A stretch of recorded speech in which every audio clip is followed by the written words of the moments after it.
This presentation will be focusing on mining and proof of work consensus. Now, with respect to an earlier similar video on the same topic, this video will take on a different subset inside the proof of consensus with a little more details. So, this slide, in case you had seen any of the earlier presentations, you would relate with this slide that this is a global depiction of various users who are doing transactions among each other, and each of them is holding a public ledger with the details of transactions. So this has been discussed in detail in one of the earlier videos. This I have highlighted here on the top right corner. You can just click and see that video in case you have missed out. So now let's make it simple, and I have basically removed the clutter from here and made it pretty more skeletal, so that the assimilation in this presentation is relatively okay. So we get two persons here, A and B, and between these two, A and B, A intends to do a transaction with B. So at the onset, A holds 1 Bitcoin and B holds 1 Bitcoin. So both of them hold 1 Bitcoin each, and A intends to do a transaction wherein he transfers 1 Bitcoin to B.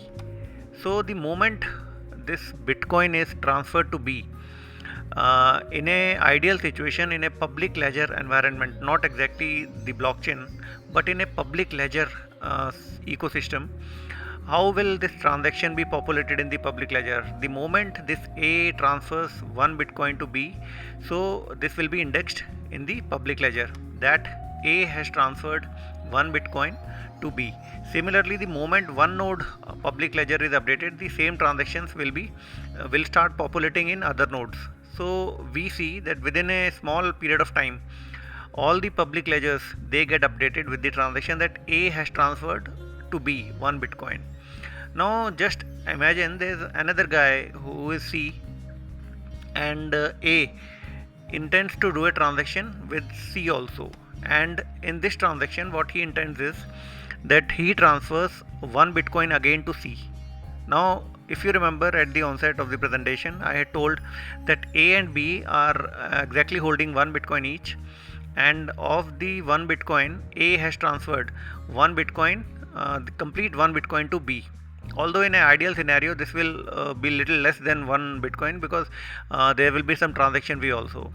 So for now we just remove that transaction fee scenario, and we take it like there is no transaction fee and the transactions are happening directly without any transaction fee. So A has transferred 1 Bitcoin to B, so ideally he is left with 0, but again he attempts 1 Bitcoin more.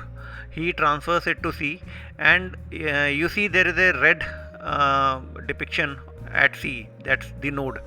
So A has transferred 1 Bitcoin to C, that gets uploaded at the node red. Now what happens here?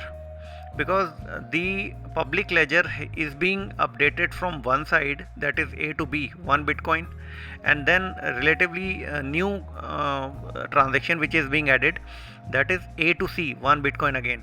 So this is a clear case of double spending. Now how blockchain and how Bitcoin basically solve this, this is what this presentation is all about, and we'll be focusing more on this and how basically Bitcoin resolves the situation, the problem of double spending. So we come back to the same scenario. Now what happens is, instead of the immediate updation of the ledger at whatever transactions takes place, now in the ecosystem of Bitcoin, what happens is there is something known as mempool. So instead of directly publishing to the ledger, the transactions are published first to the mempool. Now what is mempool? In brief, mempool is a kind of a temporary location wherein all valid transactions, now valid transaction means anything which has happened, it is waiting to be confirmed by the Bitcoin blockchain network before it gets indexed in the public ledger. So a high mempool size. Now whenever you visit any of the blockchain explorers, you will see tab there by the name of mempool. So basically that mempool is being talked about here now. Now a high mempool size indicates that more traffic is there, more transactions are happening across the globe. So there is a high mempool size, which that means all these transactions are waiting to be indexed inside some block.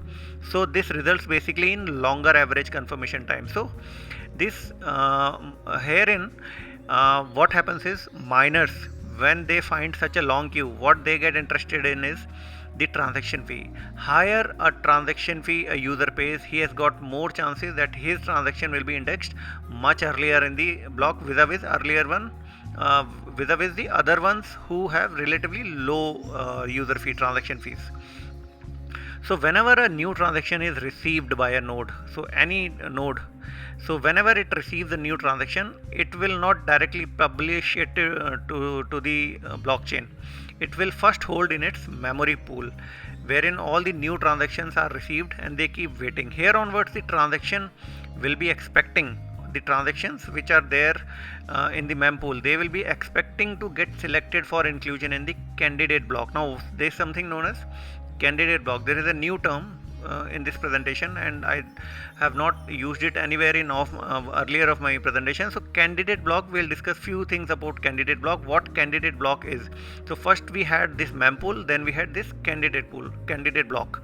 So candidate block is a temporary block. It is created using the transactions selected from the memory pool.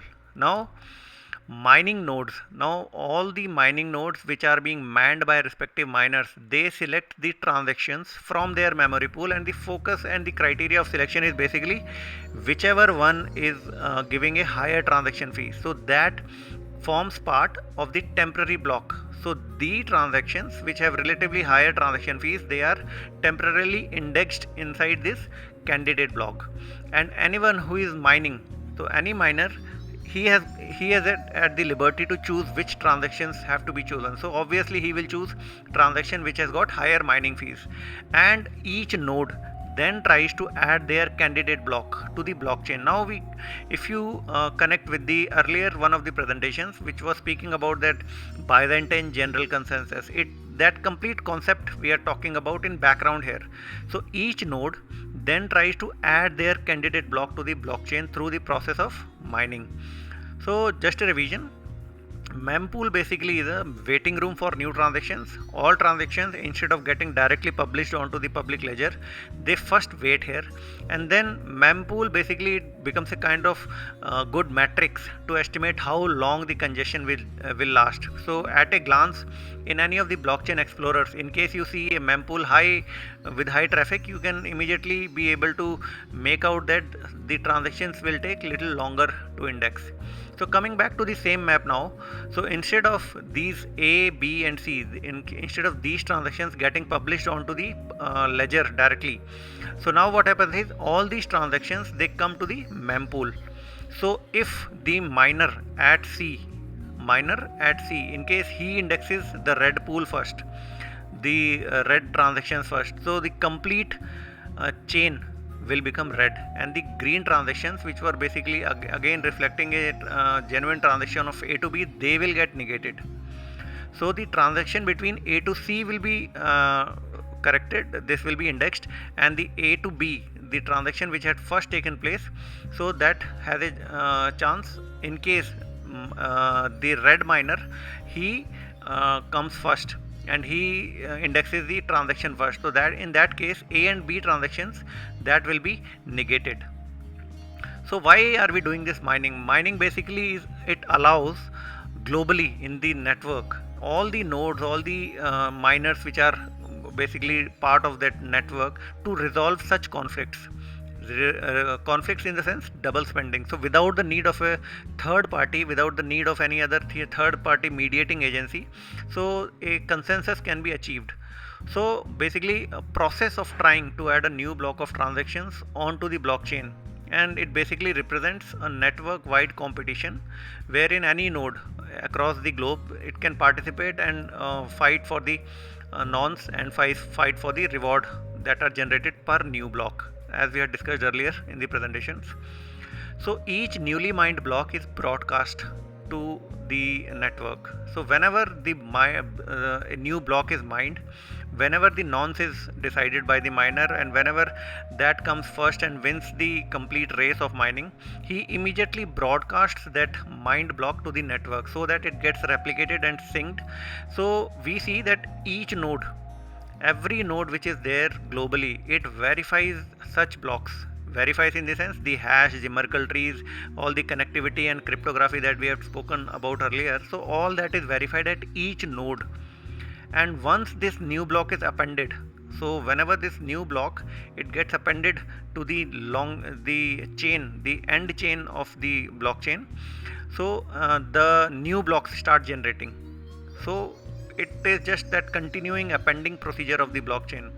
So in a realistic manner, in a holistic manner, blockchain is basically always constantly appending itself.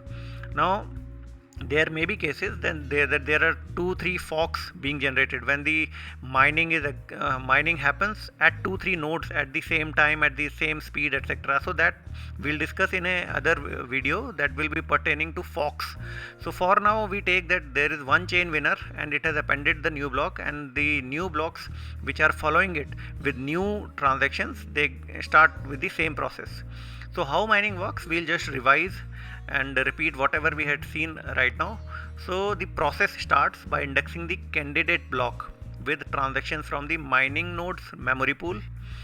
Thereafter the candidate block, as per the miner speed, as per the IT infrastructure, whatever mining equipment that miner is sitting with the hash, in case he is meeting up with the expectations of hashing speeds required, then in case he wins, then this candidate block becomes the main block, and then subsequently it gets added onto the block chain.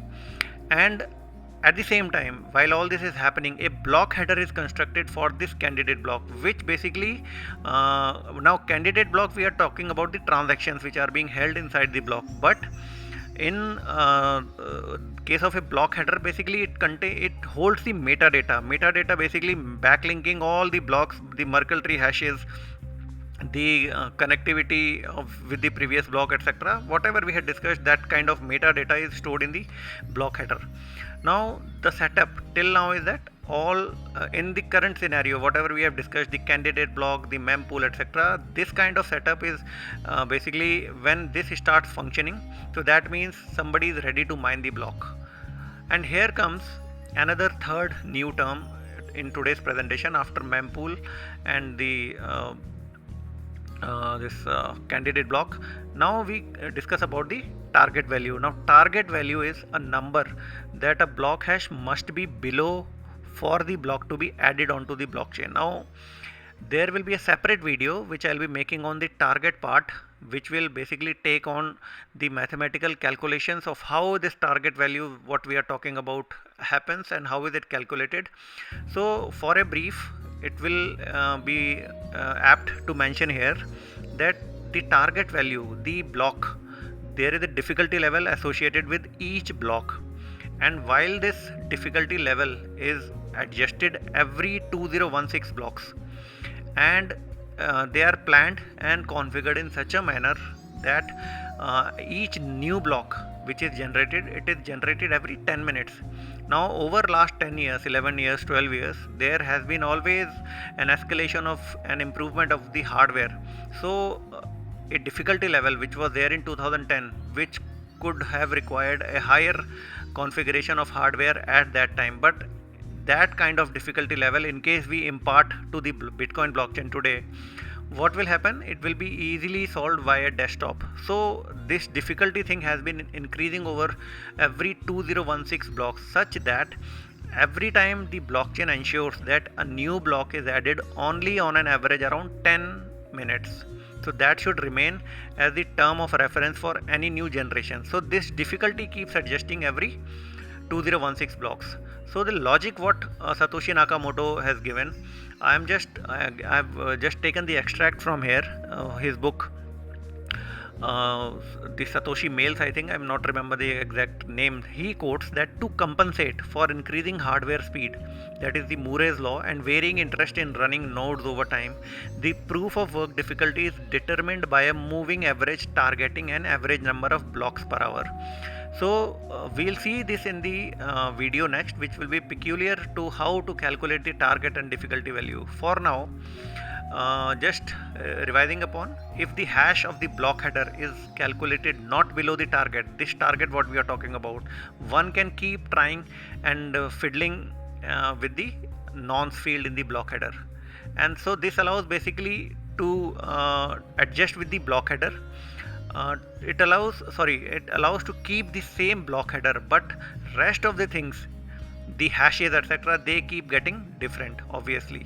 So miners attempting this may get lucky as they end up with the hash that is below the current target. So whatever these miners are fighting against, that nonce etc., it has to be at below the target level etc., that we have explained earlier in this video, while we'll be taking it separately again.